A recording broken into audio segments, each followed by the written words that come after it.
Hey guys, Sarah Cray here, and I want to show you how you can do a fast and loose ice cream cone using watercolor in less than 5 minutes. This is perfect for a beginner or even someone who's been painting for a while and you just don't have a lot of time. You can absolutely still paint something, and I'm going to show you how. I'm listing all of the supplies I'm using in the description here. And I'm going to start by, I'm going to go for like a strawberry ice cream cone. So I'm going to take my round 12 and using just water, I'm going to paint a roundish shape for the scoop along the top. And then the bottom has kind of like an uneven, roughly edge. Okay. And I know you guys can't see very well because it's just water. And then while it's wet like this, I'm going to pick up some pink color. And I'm just going to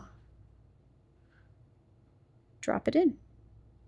And you'll see that the paint is just going to kind of move wherever that water is. You can help it to move a little bit, or you can just let it do its thing. And remember, ice cream scoops come in all different shapes and sizes. Some of them are kind of wonky. If you want to have like little bits of strawberry, you can just do like a little bit stronger hints of red throughout. Okay, there we go. That's it. I'm leaving it. You don't want to touch it too much. And then now I'm going to do my cone. So you can keep using around 12 or you can use around 6. And I have a brown color here. So this is honey brown mixed with Paynes Gray. If it's reading too green, you can add a swoop of that red in there and that's going to warm it up for you.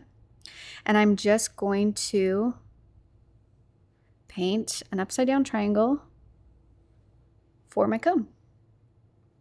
Put that color in, and then I'm just going to fill it in.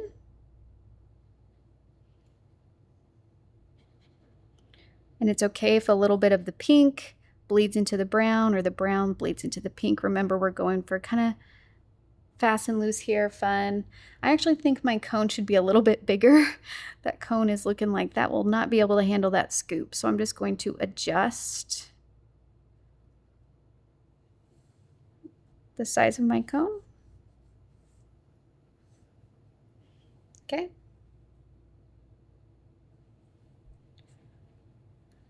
I'm trying to decide if that's crooked. There we go. That feels a little bit better. And then just to give the hint of the waffle cone shape, I'm going to flip my brush and using just the handle, I'm going to do angled lines, try and keep them kind of even, and then you're going to go the opposite way.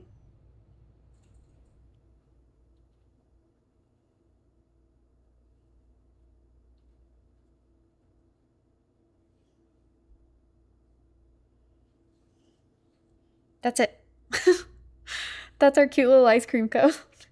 Isn't it so cute?